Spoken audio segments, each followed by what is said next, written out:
अवाम के साथ है। ईरान हमारा हमसाया बिरादर मुल्क है।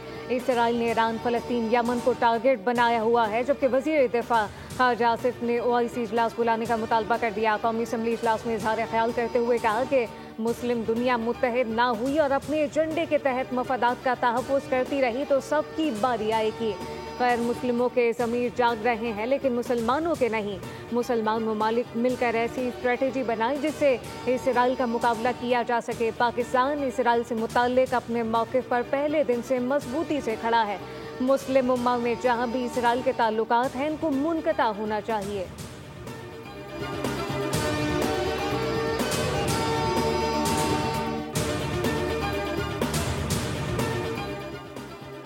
इसराइल के बड़े और तबाहकुन हमलों के जवाब में ईरान ने इसराइल पर जवाबी मिसाइलों की बारिश कर दी। 100 से ज़ायद बैलिस्टिक मिसाइल दाग दिए। बैतुल कुद्स, तेल अवीव और शराउन के इलाके में धमाके। ईरानी मीडिया के मुताबिक ईरानी एयर डिफेंस सिस्टम ने 2 इसराइली तैयारे मार गिराए। खातून पायलट को गिरफ्तार कर लिया। इसराइल के दारुल हुकूमत तेल अवीव में सायरन और धमाकों की आवाज़ें गूंजने लगीं। ईरानी मिसाइल हमले में 3 इसराइली हलाक हुए। इसराइल में वजारत दफा के हेडक्वार्टर के नज़दीक आग और धुआं देखा गया। कम अज़ कम 5 मकामात पर हंगामी सूरत हाल। सायरन बजते ही इसराइली शहरी फ़िज़ाई हमलों से बचने के लिए ज़ेरे ज़मीन बने बंकर की जानिब दौड़ पड़े। शहरियों की चीखों पुकार। ईरानी मीडिया ने दावा किया कि इसराइल को भरपूर जवाब दिया जा रहा है। ईरान ने इसराइल के खिलाफ जवाबी कार्रवाई को वादे सादिक 3 का नाम दे दिया।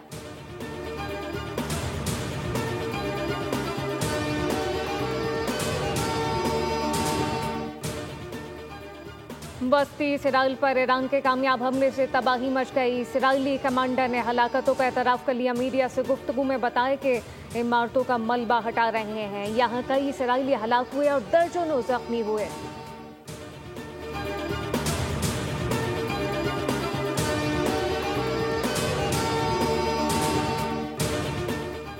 ईरानी जनरल अहमद वहीदी ने कहा कि ईरानी मिसाइल ने जनूबी तेल अवीव में न्यूक्लियर रिसर्च सेंटर को हिट किया। ईरान ने जवाबी कार्रवाई में इसराइली जहरियत के मराकज़ को निशाना बनाया। ऑपरेशन ट्रॉफन्स में इसराइल के कम अज़ कम 150 इसराइली अहदाफ को निशाना बनाया गया। मुकामी मीडिया के मुताबिक ईरान के हमले से मकबूजा इलाकों इसराइल को कारी ज़रब लगी, जबकि दूसरी लहर में तेल अवीव, अशदोद, हैफा और बेरसबा में स्ट्रेटेजिक अहदाफ को निशाना बनाया गया।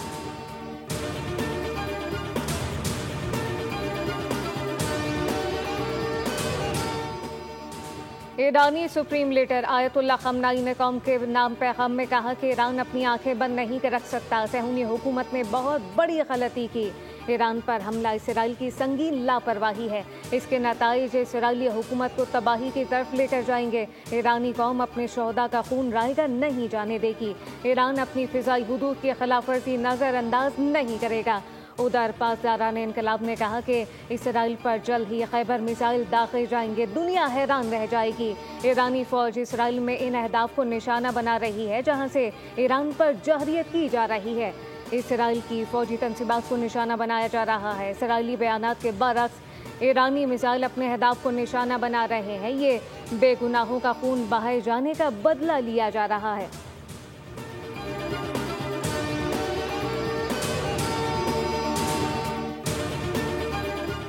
अमरीकी सेनेटर ने ईरान पर इसराइली हमले को गैर कानूनी करार दे दिया। सेनेटर बर्नी सैंडर्स का कहना है कि अमरीका को इसराइल की एक और जंग में घसीटा नहीं जा सकता। ईरान के न्यूक्लियर प्रोग्राम पर मुज़ाकरात इस बार को तय थे।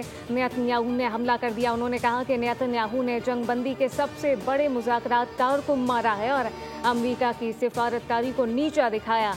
नेतन्याहू ने हज़ारों शहरियों की जानों को खतरे में डाल दिया।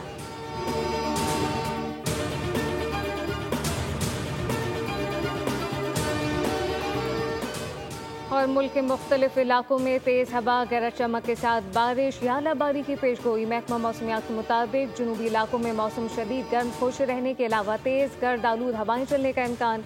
शहर कायद में 16 जून को गरज चमक के साथ बारिश की पेशगोई। मज़ाफ़ाती और मैदानी इलाकों में बारिश के बाद गर्मी का जोर टूट जाएगा। थरपारकर, बदीन, उमरकोट में आज से बारिशों का इम्कान। मुल्क भर में मगरिबी हवाओं का सिलसिला आज से असरअंदाज होगा।